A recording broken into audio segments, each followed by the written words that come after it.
Hi and welcome to Z Games. Recorded live at 4ZZZ Studios in Brisbane and broadcast nationally over the Community Radio Network, Z Games brings you the latest gaming news, reviews and interviews from across Australia and around the world. Welcome once again to another outrageous episode of Z Games, your favourite and our favourite gaming radio program, coming to you live from the 4ZZZ Studios in Brisbane and heard around the nation on the Community Radio Network. I am Lee, and joining me for this episode, Mr. Razor. Hello. Ms. Candy Payne. Hi. And Jodie McGregor. Hello. What are we talking about in this episode, Ray? Lee, you have been playing the meditative labyrinth game Expand. Yes. So you explore some sort of circular labyrinth? Yes, you are doing a very good job of reading your notes. I am. Thank you very much. Jodie, you have been playing Minecraft Story Mode Episode 1? Yeah, that's right. It's Minecraft if it was one of Telltale's adventure games where you make moral choices and choose dialogue and then occasionally build a thing. Cool. So it's like an add-on for the Minecraft base game? No, it's a completely separate game and experience that you get on Steam. Cool. So, way to muddy the waters there, Yeah. Ray. Yeah, you don't need Minecraft to play this, is what I'm saying. Awesome.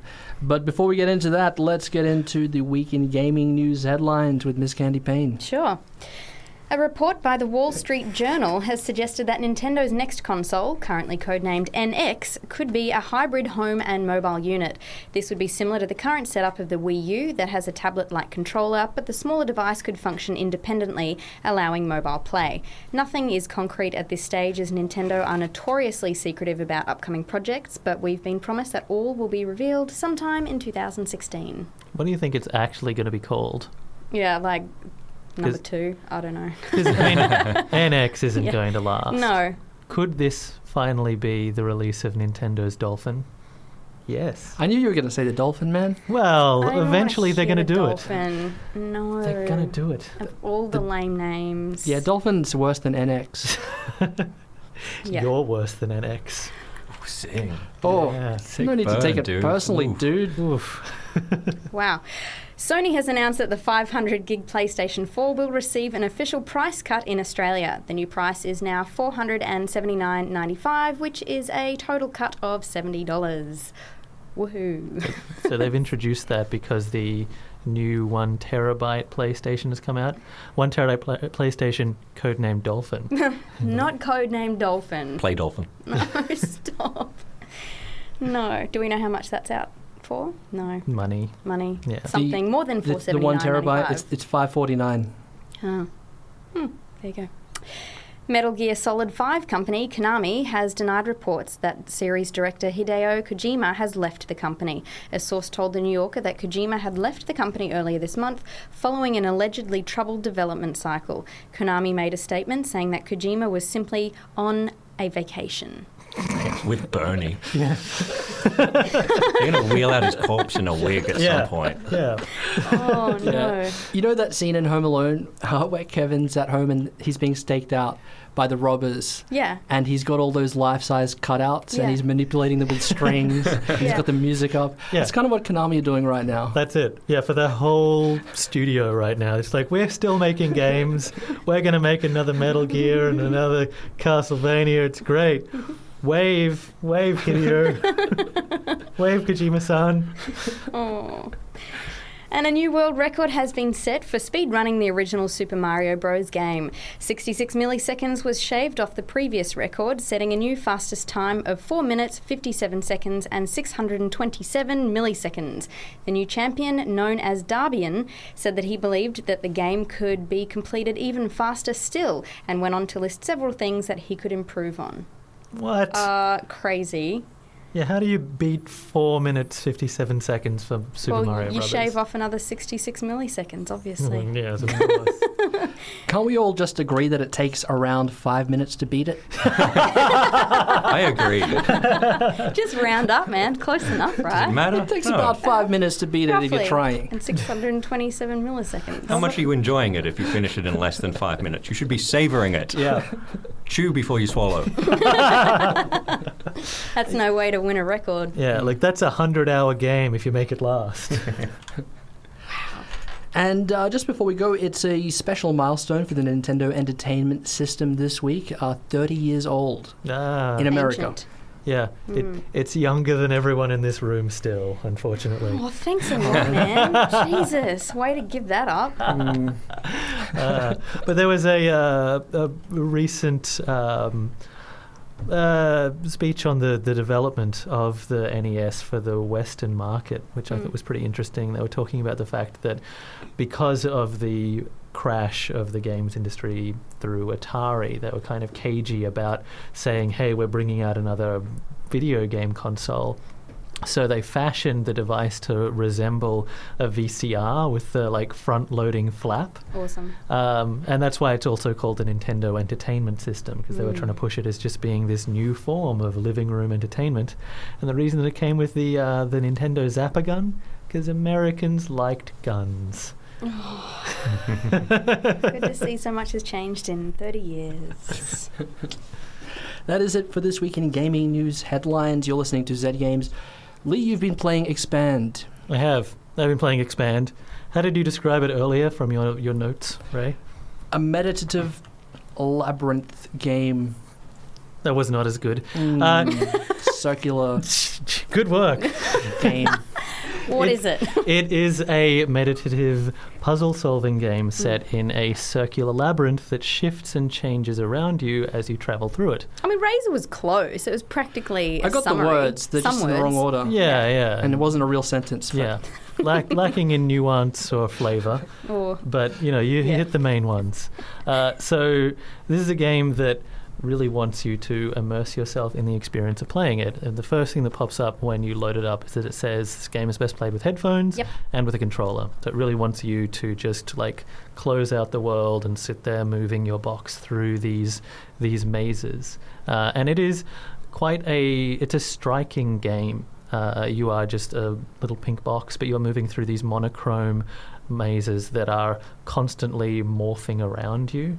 And that is a fun thing to watch. They shift and shimmer like oil in water. There's a lot of bits just joining in together and other things moving. The sense of movement as you're traveling through the maze, I think, is one of the things that makes it compelling to play. Do you see this from above? Yes, you are watching the whole thing from above. It is just a flat overhead view of your square in this flat maze that morphs and changes. And the movements are going to be, in time with the music. The music is very Zen-like and layered, and is, it's quite it's an audible experience. It's very pleasant to play. But sometimes the action tends to be working at odds with the Zen mood that the music is kind of placing you in. As you travel through, you're going to be trying to unlock keys to continue the game, and to do that you eventually get to stages where the labyrinth kind of turns into a boss encounter, and so you're not only just moving through this maze that's shimmering and shifting around you, you're also going to have to be dealing with chunks of the maze that are red that will kill you and send you back to a checkpoint. And these parts, while they add an extra level of challenge, and while they're initially really interesting and they up the stakes, they tend to go on a bit. Did they harsh your vibe? They totally harshed my vibe. Yeah. In fact, that's probably my major criticism of the game, is that you do a number of these and then you kind of hit a point where you're just the mazes become very, very hostile, and the music is still, cool and zen. And I just went, you know what? I'm nowhere near high enough to be able to persevere through this boss labyrinth encounter. You mean high on the joy of living? That's what I'm talking about. Yes. I would never say that a person should perhaps alter their consciousness. Their consciousness. In order to best enjoy this game. But, if a person did do that, boy, would they love Expand even more than I did. So, does the maze shift in predictable ways? Like, if I move here, then this wall will move here? Is that how you're navigating it? Or is it random and unpredictable? Is it like Monument Valley, or is it not? No, you get a sense. The maze will kind of flow around you, and you'll see the new maze, and then you'll see the way that it's kind of shifting in a predictable pattern. It moves like very pleasant clockwork, I guess. Okay, so it's timing then. It is a lot of timing, and you know when you get frustrated with a piece, then you sort of have to sit back and get a sense of how you're meant to be moving through there, and for the most part, your sense of you will flow through the game quite well. It's only when there are these sudden difficulty spikes, and they're not even necessarily difficulty spikes, it's more that they're just a point where the game maintains a level of aggression towards you that it doesn't seem to then be rewarding. Where suddenly you have to be paying way, way too much attention to be able to suddenly to progress. Okay. Not to take this subject back to getting high, but do you think it's the dopamine release that's inherent with rewards in games? It doesn't provide you with that. You got this obstacle, you get around it, and then all of a sudden you pass the obstacle, but you're not rewarded tangibly, so you don't get that little ping like, hey, I did something. Yeah, like maybe it's just the stripped back nature of it. It is a very clean game that is just, it is what it is, and it is initially quite attractive, and it is a great thing to sit down and experience for the first time. But I really did hit a point where I, just kept crashing into the same red wall, and I figured, like, what else is it going to show me beyond a more, variation in the way that these black and white walls are going to move around?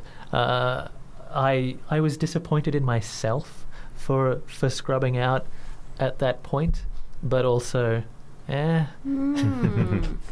It doesn't look how I was picturing. I've just had a look at some photos.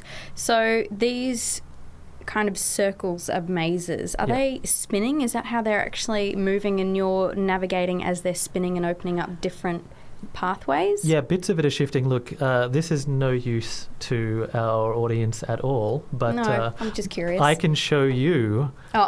This bit's useless. This is how it looks. It does look like the insides of a clock in the way that gears are spinning around exactly while you're trying to navigate them, but then and cogs will interlace and suddenly appear out of nowhere. Yeah, it has sort of a kaleidoscope effect a lot of the time as well, as bits sort of move and morph into one another. It's a very attractive thing to look at, and if it were just like looking at these animated GIFs of the maze, that's great, that's fantastic. Playing it though, the tension of having to navigate those spaces as a tiny cube that sometimes just gets caught on a corner as you're having to navigate through the teeth of these cogs, it is nowhere near the Zen experience that you would expect it to be. You keep saying Zen. What's the music like that makes you want it to be Zen? It's just, these pleasant beats, pulses. It's a nice soundtrack that's timed to suit the movement that's happening on screen. It is a really good thing to immerse yourself in, up until the point that it starts to get frustrating. It seems like it's at odds with the rest of the experience, and there are a lot of puzzle games that do tend to do that.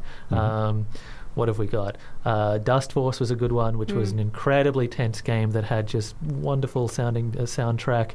There have been heaps. Ollie Ollie as well. Ollie Ollie is another great one, but for some reason I can't get past that discrepancy here, whereas with those other ones I was able to say, well, the music is there to make the puzzles less frustrating, but here it seems like I want to experience that music and I want that basic movement through these spaces, but I hate just how protracted some of these experiences get. I mentioned Monument Valley before, and though it is a very different looking game, it does seem like a similar experience, but Monument Valley is very short and just at the point where you've had enough, it finishes. And some people complained about that, but I was really satisfied by it, that it didn't overstay its welcome. That was one of the things actually that I like about Monument Valley, and it's very bite-sized. Whereas the other thing with this is that each maze sort of flows into the next one, and they just there's a central hub where you go off looking for things, and it does a very good job of disguising the fact that that's actually a central hub. And it was only later on that I realized that I'm actually specifically exploring this expandable labyrinth that plugs into other elements of the labyrinth. It's very clever in the way that it builds on itself, but also the further you get into it, the tenser the experience gets. And so the more you play the game, the more discouraging it tends to get. And it doesn't really give you any kind of lull to just take your time and deal with that tension. You want that sense of release, and there's none here, unfortunately. So you should definitely smoke a doobie. Absolutely, yes. Yeah. I'm not sure whether that's what the developer has in mind, and it's not really something that I, as a Square, can really speak to. And it's nothing that we would ever condone here on Zed Games or not at all. Z. No. But I imagine that a person who was high out of their minds would really, really enjoy sitting down to play this game. Yeah. Very good. Thank you very much for that review, Lee, of Expand. That's a PC game, right? Yes, it is. It's available on Steam as of this moment. Welcome back, fabulous Zed Games listeners. Jody, you have been playing Minecraft something. What was the rest Story of it? Mode. Story Mode. Episode 1. Episode 1, as we've established, has nothing to do with Minecraft, nor do you need Minecraft to play it. It has something to do with It's got Minecraft. something to do with Minecraft, yeah, but it's But it's not an separate expansion. It's an entity. entirely Yes. separate experience. There So you this is go. going to take some explaining. It's the latest of Telltale's episodic modern adventure games. They've done them for The Walking Dead and for Fables and for Borderlands and Game of Thrones, and now they've started doing one for Minecraft. They're interactive stories that go, every episode is 2 or 3 hours, and then you wait a couple of months for the next episode to come along, and in that story you get to choose the characters' dialogue, make decisions about what they do and where they go, and then some action will break out, and you mash some buttons to survive a QuickTime event, and you solve a couple of rudimentary puzzles. And they're always well written. They're often really bleak, although this one, in a first for them, is not bleak at all. And they're just really breezy, fun experiences. This one, being set in the Minecraft universe, Minecraft is the game that every 10-year-old plays, right? It's very much, it's a bit different from Game of Thrones, which is the other game that they're releasing episode by episode at the moment. It's at the other end of the spectrum. So in Minecraft Story Mode, you are a character inside a Minecraft overworld who does all of the things that you do in Minecraft, punch trees to collect wood and mine to collect stone and build things. You live in a tree house that you've built, and all of your little friends build weird giant things with you, just like you would if you were playing Minecraft on a multiplayer server with all of your pals. But the game doesn't focus on that. Instead, there's a narrative where the main characters are a team of builders who compete at a thing called EnderCon, which is where all of the people who live in this Minecraft overworld get together and build huge, crazy things to show off to each other. Right. And you have to make your way there, and then you get caught up in a much bigger storyline. Minecraft, the original Minecraft, doesn't have a story at all. No. You're just collecting things and surviving. It's a pure survival game with building stuff tacked onto it. But you can unlock like a final boss. There's a thing called the Ender Dragon that you can, if you're insane and dedicated, get to by doing the right things in Minecraft. You can travel to another dimension and slay a dragon. It's the closest thing to a story that Minecraft has. But then at the end of that, there's also this amazing cutscene thing that blows the minds of everyone who actually does kill that dragon boss. So there is a hidden story. Yeah, Minecraft hides its story. Yeah. Minecraft Story Mode has that as a thing that's already happened in the several years in the past. 4 heroes slew the Ender Dragon, and you're all living in the aftermath of that. Like, the heroes did their cool stuff before you, and you just chill in your treehouse building things. And that's all narrated in an opening sequence voiced by Billy West. Good. Who does it in this old man voice that makes him, it's kind of like the voice he uses for Professor Farnsworth in Futurama. Nice. The voice cast for Minecraft Story Mode is really good, by the way. Like, you choose whether to play as a man or a woman. And the guy is voiced by Patton Oswalt, the comedian who also voiced Remy the Rat in Ratatouille. Oh, yeah. The woman is Catherine Tabor, whom you might know from the Star Wars cartoons and video games. Has Paul Rubens, a.k.a. Pee-wee Herman, is in this. What? A later episode will have Corey Feldman in it. No. He's been teased as coming up. Get Brian out. Posehn, the stand-up comedian, is also in it. There's a lot of recognizable voices. That's where that Minecraft money comes into play, right? Well, Telltale have been getting some pretty good voice actors for their games, and you'll recognize voices in this from previous games of theirs, but then also, like, here's someone from Goonies, and here's people from Futurama, which is great. I should mention that it looks like Minecraft still. Like, everyone is made of cubes and everything is made of cubes, and the people have a big cube for a head and little cubes for hands, and the trees are a pile of small brown cubes on top of each other, but with slightly more animation, so that the way they actually have vague lip syncing, their faces flash around, and the animations are very cute. Like, you have a pet pig. Good. And your pig is adorable. It's ridiculous how cute they have managed to make a pig that's like 6 squares and a tail. That's a big pig. Well, I assume. Wait, it needs 6 squares. legs. That's 4 squares right there. Yeah, that's fair. Yeah, that's. I don't know how many Cubes squares. of unequal size, you mean? Yes, Yeah. exactly. So there's a lot of character packed into something that ordinarily doesn't really have very much character. I'm not a fan of Minecraft. I find it sort of fun for the first half hour. You don't and like then Minecraft? Then I just get pretty bored. I'm not into building stuff. I just like destroying things. I like knocking them down, not building them. So. You're the dude on the service, aren't you? Oh, man. Trashes everyone's stuff. That's you. No, You're I'm the not, man who because- wants to watch the world burn. Well, I would, but it's not very satisfying to watch Minecraft worlds burn because there's no physics, right? Things don't fall over in Minecraft. But you it's punch the out the bottom of children who a are- tree, and the tree doesn't even fall over. But the That's no children fun. who built the things are crying, and you know that. That's why you laugh. That's not what I enjoy. I'm not a griefer. I'm a Fraggle. I just like to find what the doozers make and knock it over so that I can enjoy watching it fall over. I don't care about the tears of the doozers. Dozers? Dozers. The little green dudes. Yeah. I had an analogy there. It was pretty good, actually. Thank you. Yeah. Like, that analogy worked from start to finish. It was just that, like, priceless. 2.5 people in this room also got it. Good. So what was I saying? Minecraft story mode. Right. So, there are no Fraggles in this. Though. There are no Fraggles in this. There are a lot of little references that are very cute to things from Minecraft that people who are more into Minecraft than me will enjoy. But I still thought were actually pretty cool. It does a good job of introducing you and easing you into this very strange world, and then also making fun of how strange a world it is. It's a place where every night zombies and skeletons and giant spiders just appear and menace everyone, and then by day they just knock about having fun punching trees and shearing sheep. It's like it's a game for kids that combines like Lego building with zombie slaughtering, and the game bounces between those two tones with a real like knockabout family friendly tone that's really charming and sweet. It's like, imagine there's an alternate reality where Pixar got the rights to Minecraft and made a movie about it. Right.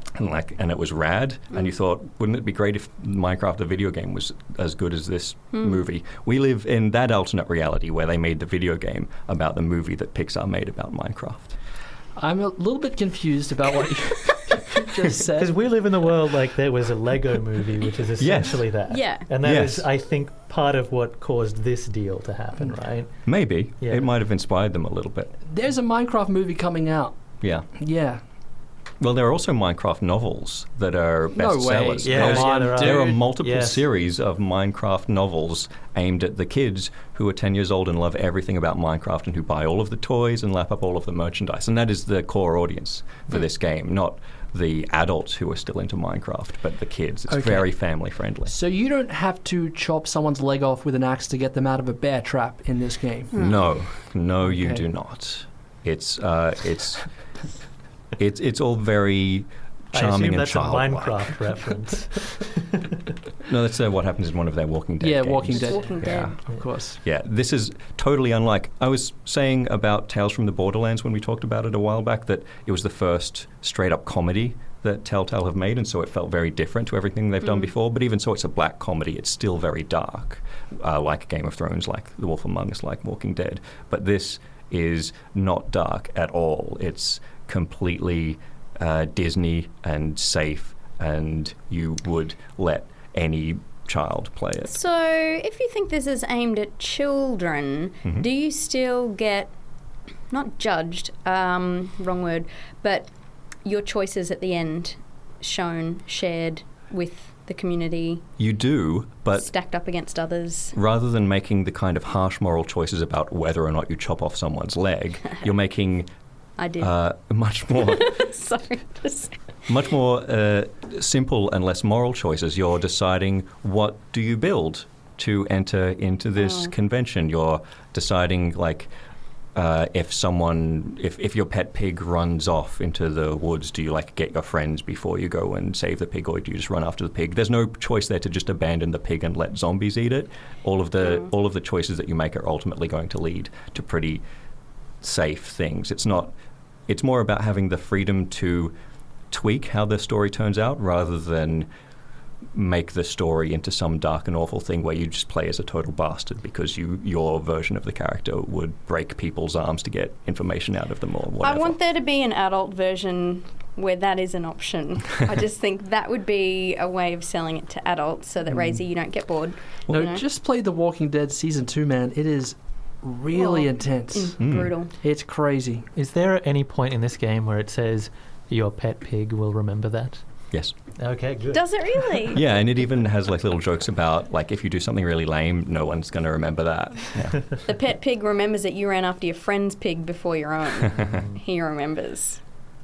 Jody, you have been playing Minecraft Story Mode. Give us your thoughts. Is there crafting? Yes. Craft and there mine? is crafting, and you also mine. The mining, fortunately, isn't as tedious as it is in Minecraft, where you just have to click on rocks for hours until you've got more rocks and you make a wall out of them. In this, you just like hold down Q and watch a cute little montage as your characters move around hyper fast, like they've been animated out of clay or something, and do all the mining for you. Like It little does have- lemmings. Yeah, a bit like that. And the same when they're shearing sheep and punching trees to get wood and the other silly things that you do in Minecraft, and cute music plays while that happens. And yes, there is crafting, and there are also puzzles. The two are tied together. It has a few of the sort of classic adventure game type puzzles. At one point, there's a bouncer you have to get past by making a distraction out of a bizarre combination of the objects that happen to be nearby, which is like a classic, like every adventure game from the 90s has one of those. There's always some security guard who's like, I won't let you pass unless you somehow distract me by creating something I'm afraid of. Now I shall list my phobias for you. There's always that guy. Yeah, I mean, how do you get into clubs? Man? Yeah, obviously the same way. Yeah.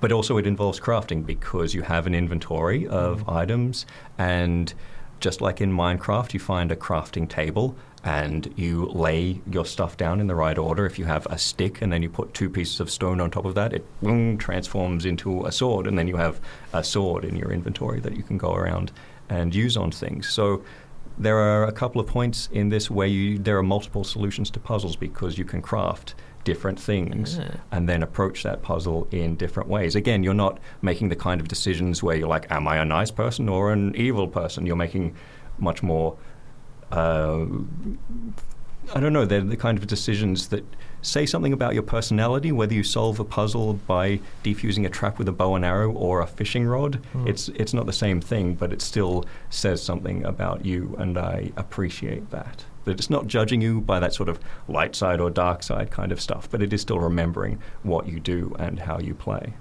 Do the choices you've made, are you intrigued by the way that those will come back to haunt you, or I guess just... Not even haunt, just give you basic stats later on.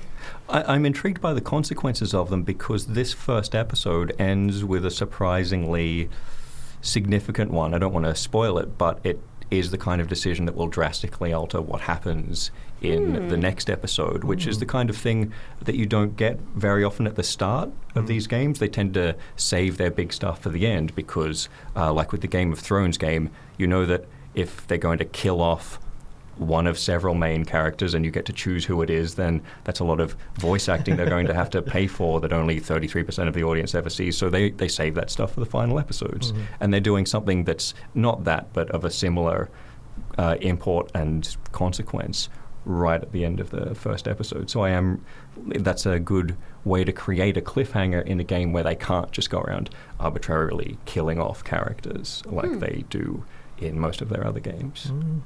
I find this game really interesting, and interesting to a point that I think I want to pick it up and play it, because I don't know why. The more you've been talking about it, I just kind of want to see how it plays out. I want to see what it looks like. I want to see the damn pig. I don't know, even though I'm not getting any interesting facts, like you and 16% of other people chopped off his leg. I'm still, I don't know what it is about this. The more you talk, I'm actually leaning towards thinking I would really like it and want to play.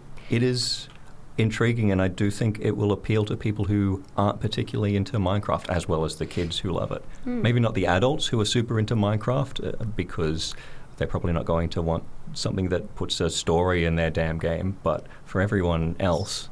Interesting. Yeah. So more appealing to people that don't know so much about Minecraft like me. Yeah, I think so. Cool.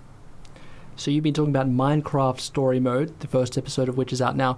Now, Jody, I own Minecraft. When can I expect the free story mode to be delivered to my computer? Never. This is something that you pick up, whether it's for PC or mobile or Xbox 360 or Xbox One or PS3 or PS4 or Vita or, what did I forget? Wii U. It's on Wii U as well. Almost all of them. Yeah, it's on everything but the 3DS, I think. And you will have to pick it up from whatever digital store place that device of yours has. Great, thank you very much, Jody. So a couple of games that we want to tell you guys all about. They've been produced right here in Brisbane. The first one being Ninja Pizza Girl. Yes. Lee, we've all been playing it, haven't we? Yeah. So Ninja Pizza Girl. Actually, that was a Noosa game, sorry. I meant to...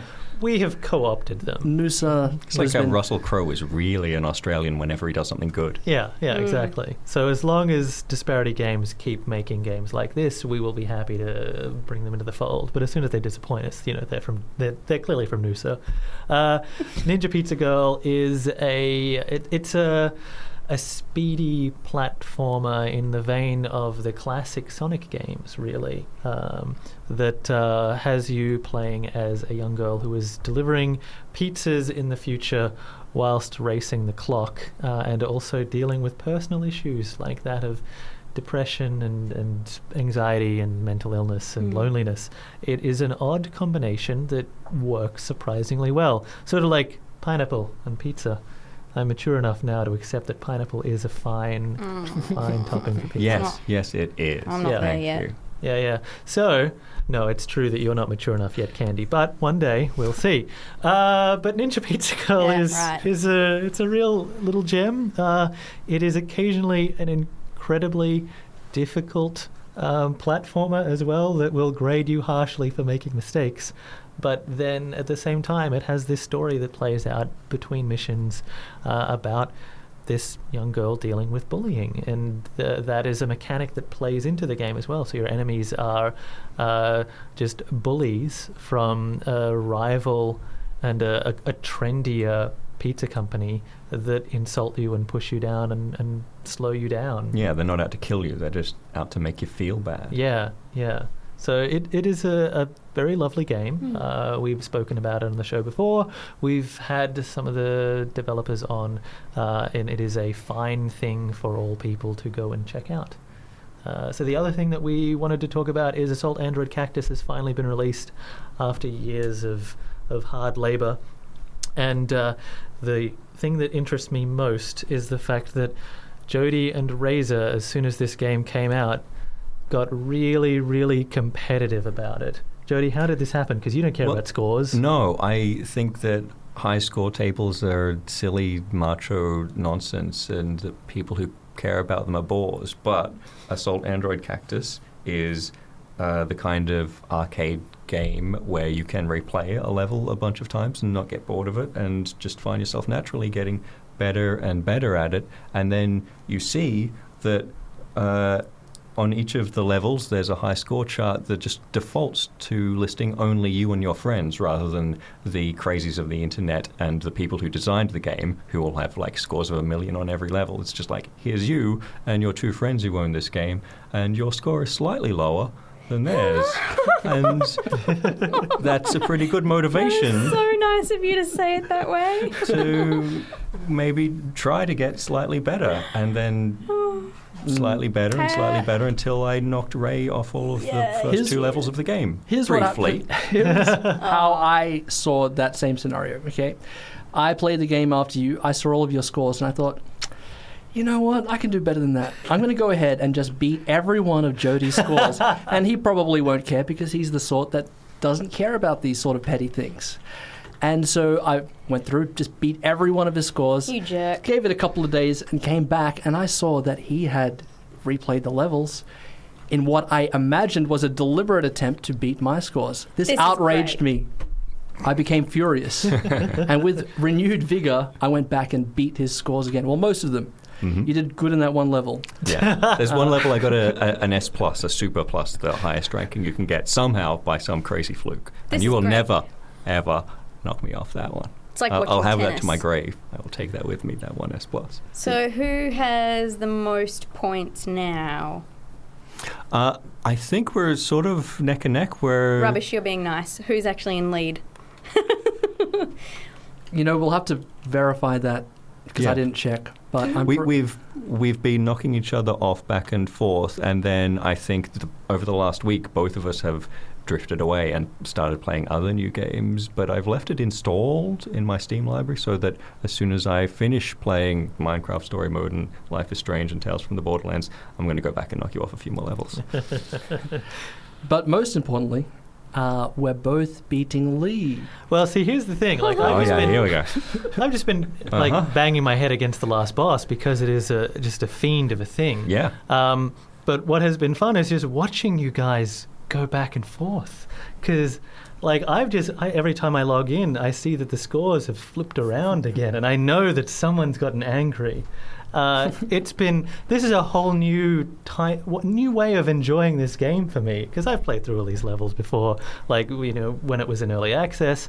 I know what's going on there. It's great. But yeah, I don't even want to get involved because it's way too much fun just watching this battle between these 2 insane idiots. Okay. And I hope it never stops. And another way to view that, Lee, would be just to simply say, you can't compete. Well, I don't really want to. You choose not to race, eh? Exactly, I choose not to race. Yeah. This is great. But it's fine. Like, I mean, I beat all of those bosses well before you ever did. So I feel like there's nothing that I really need to prove. I think I want to log in just to watch the slow tennis match between the 2 of you. This is fun. And just briefly, Lee, would you like to tell everyone what Assault Android Cactus is all about? Yes, so Assault Android Cactus is a twin-stick shooter. Plays a little bit like classic game like Robotron or Smash TV, where you are one of several androids. Well, actually, they're gynoids because it's an all-female cast, but apparently not as good a word.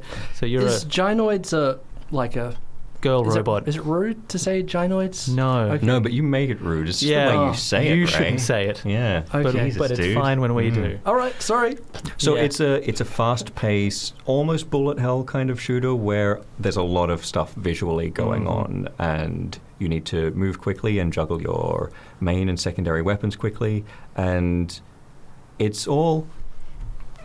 What is it about the animation that makes it really satisfying? I think a part of it is whenever you kill one of the robots that you're fighting, the stupid toaster dogs or the big spider robots, there's this moment of screen shake and a little detonation goes off around them. It's just enough. It's like somebody just turned up like the speakers and everything around you wobbed for a second. Yeah.